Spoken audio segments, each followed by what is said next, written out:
భద్రాచలం దగ్గర క్రమంగా గోదావరి ఉధృతి తగ్గుముఖం పట్టింది. నీటి మట్టం 49 అడుగులకు తగ్గింది. అయితే ఇప్పటికీ రెండో ప్రమాద హెచ్చరిక కొనసాగుతుంది.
భద్రాచలం దగ్గర క్రమంగా గోదావరి ఉధృత తగ్గుముఖం పట్టింది. నీటి మట్టం 49 అడుగులకు తగ్గింది. అయితే ఇప్పటికీ రెండో ప్రమాద హెచ్చరిక కొనసాగుతోంది. ఇవాళ ఉదయం 4 గంటల 480 అడుగుల మేర వరద మట్టం తగ్గింది.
భద్రాచలం దగ్గర క్రమంగా గోదావరి ఉధృతి తగ్గుముఖం పట్టింది. నీటి మట్టం 49 అడుగులకు తగ్గింది. అయితే ఇప్పటికీ రెండో ప్రమాద హెచ్చరిక కొనసాగుతోంది. ఇవాళ ఉదయం నుంచి 4.80 అడుగుల మేర వరద మట్టం తగ్గింది. ఇక ఇదే అంశానికి సంబంధించి పూర్తి డీటెయిల్స్ మా ప్రతినిధి సాంబా అందిస్తారు. సాంబా, సాయిమాధవి, నిన్న సాయంత్రం నుంచి రాత్రి పొద్దుపోయే వరకు ఉధృతంగా ప్రవహించి ఉగ్రరూపం దాల్చినటువంటి గోదావరి వరద ఉధృతి ప్రస్తుతం తగ్గుతుంది. దాదాపు ఉదయం నుంచి ఇప్పటి వరకు 4.80 అడుగులు, అంటే దాదాపు 5 అడుగుల మేర గోదావరి వరద నీరు వెనక్కిపోయినట్టుగా కనపడుతోంది. మనం ప్రస్తుతం గోదావరి స్నానఘట్టాల దగ్గర, కరకట్ట దగ్గర ఉన్నటువంటి స్నానఘట్టాల దగ్గర ఉన్నాం. లెవెల్ చూడొచ్చు, వాటర్ లెవెల్ 49 అడుగులకు దిగువకు వచ్చేస్తుంది. దాదాపుగా 53.80 అడుగులకు చేరుకొని ఒక దశలో ఉధృతంగా ప్రవహిస్తూ మొత్తం భద్రాచలం పరిసర ప్రాంతాలన్నింటినీ కూడా చుట్టుముట్టినటువంటి పరిస్థితులు ఉన్నాయి. చాలా గ్రామాలలోకి నీరు చేరుకున్నటువంటి పరిస్థితి వచ్చింది. ఇంకొక 3 నుంచి 4-5 అడుగులు పెరుగుతుందని చెప్పి అధికారులు అంచనా వేశారు. కానీ అదృష్టవశాత్తు కింద ఉన్నటువంటి ఏదైతే భద్రాచలానికి దిగువనున్నటువంటి శబరి పోటు తగ్గడంతో పాటు తాలిపేరుకు వచ్చినటువంటి వరద కూడా ఒకసారిగా డిక్రీజ్ కావడంతో ప్రస్తుతం గోదావరి దగ్గర, భద్రాచలం దగ్గర గోదావరి శాంతించింది. దాంతో భద్రాచలంలో ఉన్నటువంటి ముంపు ప్రాంతాలు ఏవైతే స్లూయిస్ లీక్ కావడం చేత కొత్త కాలనీ, ఏఎంసీ కాలనీలో ఉన్నటువంటి వరద నీరు అయితే మట్టుకు అట్లాగే ఉంది. అది ఇంకా వెనక్కిపోవాల్సి ఉంది. అక్కడ సహాయక పునరావాస కేంద్రాలను కొనసాగిస్తున్నారు. దాదాపు 376 కుటుంబాలను తీసుకొచ్చి భద్రాచలం పునరావాస కేంద్రంలో ఉంచినటువంటి పరిస్థితి కనబడుతుంది. మధ్యాహ్నం వారికి భోజనం పెట్టేటువంటి సమయంలో ఉడకని అన్నం పెట్టారు. పప్పు సాంబార్లో వెంట్రుకలు వచ్చాయని చెప్పి కూడా పెద్ద ఎత్తున వారంతా ఆందోళన వ్యక్తం చేసి అక్కడ నిరసన తెలిపినటువంటి పరిస్థితి ఉంది. దాంతోపాటు భద్రాచలం సంబంధించినటువంటి ఎగువ ప్రాంతాలు చెర్ల, వాజేడు, వెంకటాపురం మీదుగా వెళ్ళేటువంటి రహదారులలో ఇంకా నీరు నిలిచిపోయడంతో ఆ రహదారిలో భారీ వాహనాలను కావచ్చు, చిన్న పెద్ద మధ్య తరహా వాహనాలను వేటిని కూడా అనుమతించట్లేదు. ఎందుకంటే వరద ఉధృతి పూర్తిగా తగ్గిపోతే తప్ప ఆ రూట్స్ క్లియర్ అయ్యేటువంటి ఆస్కారం లేదు. కాబట్టి వెంకటాపురం నుంచి టేకులగూడెం మీదుగా ఛత్తీస్గఢ్ వెళ్ళేటువంటి రహదారిని పూర్తిగా బ్లాక్ అయిపోయినటువంటి పరిస్థితి కనిపిస్తుంది. మరొక 3-4 అడుగులు కిందికి వస్తే మట్టుకు ఆ రోడ్డును ఓపెన్ చేసేటువంటి ఆస్కారం ఉంటుంది. అట్లాగే NH30 మీద ఏదైతే కోనవరం, విజయవాడ, జగదల్పూర్, అట్లాగే భద్రాచలం, కుంటాకు సంబంధించినటువంటి ఛత్తీస్గఢ్ రోడ్డు ఉందో ఈ రోడ్డు మీద కూడా దాదాపుగా 10 చోట్ల నీళ్లు రావడంతో ఆ రోడ్డును కూడా మూసేశారు. ప్రస్తుతం అక్కడ మార్గంలో ఎలాంటి వాహనాలు వెళ్ళట్లేదు.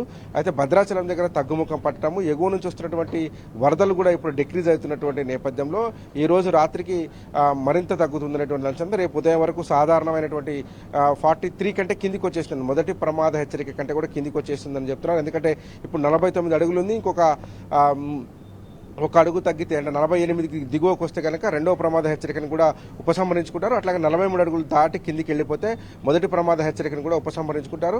కాబట్టి మొత్తం 3 ప్రమాద హెచ్చరికల్లో మొదటి ప్రమాద హెచ్చరికను కనుక విడ్డ్రా చేసినట్లయితే కనుక ఎలాంటి ప్రభావం ఉండదు గోదావరికి అనేటువంటిది సంకేతం, టెక్నికల్గా సంకేతం. కాబట్టి ఆ మొదటి ప్రమాద హెచ్చరికను కూడా మరొక 2-3 గంటల్లో చేరుకుంటుందనేటువంటిది సిడబ్ల్యూసీ అధికారులు చెప్తున్నారు. మనం చూస్తే కూడా ప్రతి గంటకు దాదాపు సరాసరిన ఒక అడుగు దాకా తగ్గిపోతున్నటువంటి పరిస్థితి కనబడుతుంది. నాటు పడవలు, అట్లాగే సిడబ్ల్యూసీ సంబంధించినటువంటి పెద్ద ఎత్తున పడవలు, సహాయక సంబంధించిన అవసరాలకు సంబంధించినటువంటి పడవలన్నింటినీ కూడా భద్రాచలం దగ్గర మోహరించి ఉంచారు. గత 11 రోజులుగా ఇదే తీరుగా ప్రవహిస్తూ భయపెడుతూ వెనక్కిపోతున్నటువంటి పరిస్థితి కనిపిస్తుంది. 11 రోజుల్లో 4 సార్లు రెండో ప్రమాద హెచ్చరికను దాటి ప్రవాహం పెరిగింది. ఇవాళ 3వ ప్రమాద హెచ్చరిక చేరువై మళ్ళీ వెనక్కిపోతున్నటువంటి పరిస్థితి కనపడుతోంది. ఎగువ నుంచి చెర్ల, దుమ్ముగూడెం ఆ మండలాలకు సంబంధించినటువంటి దాదాపు 10-15 గ్రామాల్లో నీరు చుట్టుముట్టింది.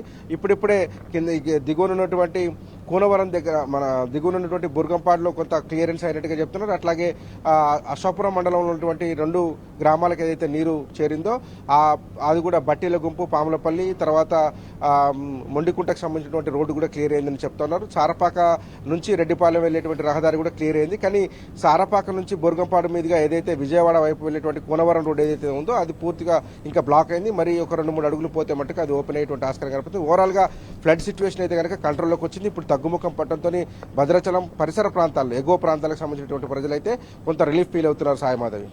Right Samba, thanks for the updates.